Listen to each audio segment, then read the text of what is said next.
I'm Stephanie with Staff Base Academy. Imagine one of your business units has a negative message it has to share. It could be a manager leaving, cost cutting, or a workplace accident. At the same time, one of your other departments is posting fun pictures from their last employee event. Both posts appear side by side on your intranet homepage. That's not the image you want to be projecting. At best, it makes you look sloppy. At worst, insensitive. Communications planning is one of the most important yet often overlooked challenges to internal communications. In this video, you'll learn how to understand the challenge of communications planning, establish something like air traffic control for your internal messages, and you'll learn how to enable and align your internal publishing community. So, what are some of the biggest challenges when it comes to planning communications? Well, for one, it's tough to control. Employee communicators only control a small part of the overall amount of messages that are shared inside and outside of an organization. There are independent key initiatives with their own communications agenda, service functions like HR or IT, business units, country operations, and individual locations. There's also external communication and marketing, and even harder to control, social media and broadcasting media. All of these messages and communicators effectively compete for the time, attention, and brain space of employees. Messages about key strategic topics or important operational safety guidelines might easily get lost in the noise. Communications overload is only one problem. It is even more harmful if messages are inconsistent or contradict each other. And finally, the absence of communications planning makes double work for editors because similar content is created multiple times by different editors. This is not only inefficient, but may also annoy internal partners who might receive a request one day from an editor of the employee magazine and the next day from a press spokesperson on the very same topic. In external communication, inconsistent messaging can undermine your brand and reputation. Internally, it can confuse employees and reinforce their suspicions, especially in times of change, if employees are already looking for hidden signals about their leaders' real agendas. So what can you do about it? Here is an easy model to think about the solution. Imagine your company as an airspace, with all the messages flying around like planes.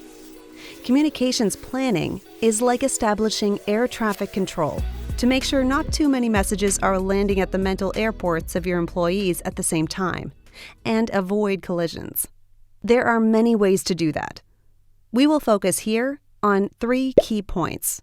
First, create an overall set of rules, guidance for everyone who wants to fly in your company's messaging airspace.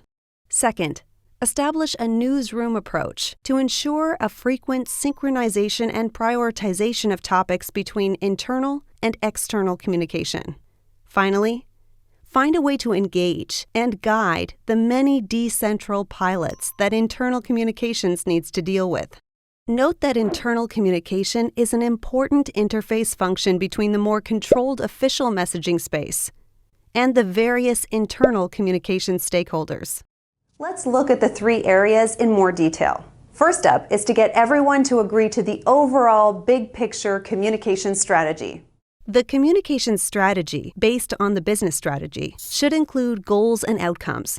It should keep in mind the message and the audience it's intended for, have a high-level annual editorial calendar, and a set amount of airtime for the major initiatives. Once you have an agreed-upon strategy, organizations need an effective instrument to plan and prioritize activities on an ongoing basis. The modern and agile way to do that is through a newsroom approach. The concept of a newsroom is inspired by the media's organizational approach to keeping up with a large amount of information. While many companies also implement a physical newsroom, this concept can also be run virtually and works for organizations of all sizes. The goals of a newsroom: tell a consistent message internally and externally, reduce hierarchies and enable short decision-making paths, eliminate unnecessary duplication of work, and reduce reaction time. Here is an example of a newsroom organization. The core idea behind the corporate newsroom is to think topic-centric. Topics come first. Channels come second. That means it's not the job anymore to fill channels just for the sake of filling channels. Instead, we have core topics, which are delivered on all channels in different stories, but with one core message. Meetings are the focal point of newsroom coordination. There are different meeting formats, ranging from long-term strategy meetings to daily stand-up meetings. Often agile formats or tools are adopted. In this example, we have a strategy team, including the CEO, that meets twice a year to set the overall priorities in terms of topics, messages, and expected outcomes. The monthly topic review coordinates topic management. Most core topics are developed from the corporate strategy and the company's vision. However, there might also be other sources like bottom-up driven topics from employees. Finally, the daily morning meeting is the stage for operational coordination, providing knowledge to all members of the newsroom on a daily basis. With an overall communication strategy and a newsroom approach, your organization's communication activities are much more aligned and integrated. But what's still missing is to align your internal communication stakeholders. That's tough because let's face it, communicators from business units or initiatives, they want to serve the agendas of their immediate boss. They want to promote their topics. And what's often missing is an understanding of the bigger picture. The solution is internal publisher enablement. If we stay with our example of air traffic control, internal publisher enablement is kind of like pilot training. They get everything they need to fly safe and within the guidelines, and in turn, get to use the company's airspace. Here is a high-level overview of how internal publisher enablement works. The internal communications team provides access and training to internal publishers. These are individuals for teams from business units, initiatives, countries, and locations, or service units like HR and influencers.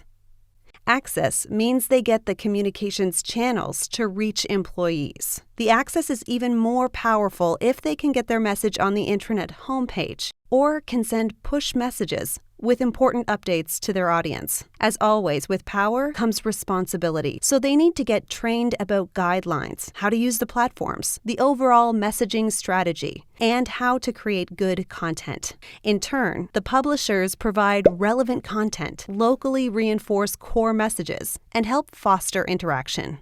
Of course, all of this will only work if the publishers adhere to the guidelines.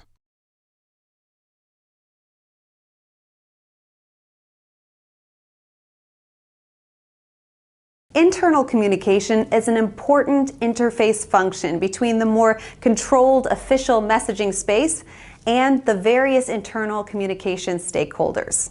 In this role, you should understand where your influence is coming from, especially when it comes to publishers. Make sure to keep control of your key channels that reach all employees, because that's access only you can provide. Let's take a look at a concrete example. Modern communication tools like Staffbase allow central internal communication managers to hand over publishing rights for a specific targeted channel to a local publisher or publishing team. However, it's still possible to define certain privileges for the channel that increases visibility. One privilege would be to surface content of the channel on an intranet homepage or even promote important pieces to the main stage. For mobile devices, it's not so much the homepage that matters, but the ability to send instant push notifications. We see that these messages achieve a 3 times higher reach than normal news. However, you should only hand over such a feature to an internal publisher who uses this power in a responsible way. Let's sum things up here. The job of internal comms professionals is to treat employees' attention as a valuable and limited resource. Good communications planning works just like air traffic control and combines an overall comms strategy with a newsroom-like approach with internal publisher enablement. The result is less information overload, continuity of topics and stories around the key messages, and more efficient content creation. We hope you enjoyed this video. And don't forget to check out our other videos in this series. See you next time.